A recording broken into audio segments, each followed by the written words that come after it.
حضرت صوبان رضی اللہ تعالیٰ عنہ صحابی رسول ہیں، یہ رسول اللہ صلی اللہ علیہ وسلم کے پاس اکثر رہا کرتے تھے، حضور کی صحبت میں بیٹھتے، جب بھی نماز پڑھنے آتے، جب تک حضور مسجد میں رہتے، آنکھوں کے سامنے رہتے، یہ بیٹھے رہتے۔ اب ایک دفعہ روتے روتے حضور کی بارگاہ میں پہنچے، رو رہے تھے، آنکھوں میں آنسو تھے۔ رسول کریم علیہ الصلوۃ والسلام نے پوچھا، اے صوبان تجھے کیا ہوا، رو کیوں رہے ہو؟ رسول اللہ اپنے غلاموں کے غم خوار تھے، یتیموں کے غم خوار، ہم آئے بھی نہیں تھے اور ہمارے لیے وہ غم کھاتے تھے، تو جو پاس تھے ان کے لیے کیوں نہ کھاتے؟ تو رسول اللہ فرمانے لگے، صوبان تجھے کیا ہوا، کیوں روتے ہو؟ تو حضرت صوبان عرض کرنے لگے، یا رسول اللہ اب تو جب بھی دل اداس ہوتا ہے نا، جب بھی آپ کو دیکھنے کو دل کرتا ہے تو گھر سے اٹھاتے ہیں، آپ مسجد میں تشریف فرما ہوتے ہیں، آپ کو دیکھ لیتے ہیں، آنکھیں ٹھنڈی ہو جاتی ہیں، ہماری پیاس بجھ جاتی ہے، لیکن یا رسول اللہ دکھ اس بات کا ہے،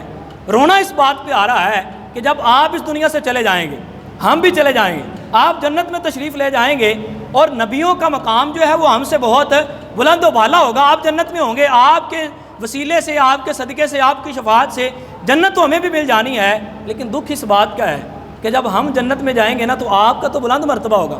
آپ کا تو مقام بڑا بلند ہوگا، یہاں تو ہم ترستے ہیں جب دید کے لیے، جب تڑپ پیدا ہوتی ہے، جب دیکھنے کا دل کرتا ہے تو آپ کی بارگاہ میں آ جاتے ہیں، لیکن یا رسول اللہ جنت میں آپ کا بلند مقام ہوگا، ہم نچلے طبقوں میں ہوں گے، تو یا رسول اللہ پھر وہاں آپ سے ملاقات کیسے ہوگی؟ یعنی جنت کے طلبگار ہم نہیں ہیں، ہمیں ایک ہی چیز کی طلب ہے، وہ دیدار مصطفیٰ ہے، وہاں بھی دیدار مصطفیٰ ہوگا، اسی لیے جو ہے وہ ہم جنت کی تمنا کرتے ہیں کہ اللہ جنت عطا کرنا، کیونکہ وہاں مصطفیٰ کے جلوے نظر آئیں گے، وہاں حضور کی باتیں ہوگی، وہاں حضور کے جلوے نظر آئیں گے، اسی لیے جنت کی تمنا کرتے ہیں۔ اب حضور صلی اللہ تعالی وسلم مسکرا پڑے،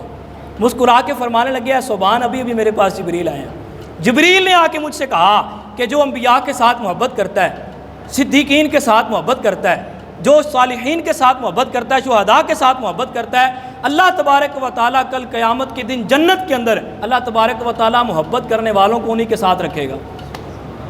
انہی کے ساتھ رکھے گا۔ اگر تمہیں اللہ و رسول سے محبت ہے تو پھر کل قیامت کے دن اللہ تبارک و تعالیٰ تجھے انبیاء کے ساتھ رکھے گا، تو پھر وہاں بھی مجھے دیکھ سکے گا۔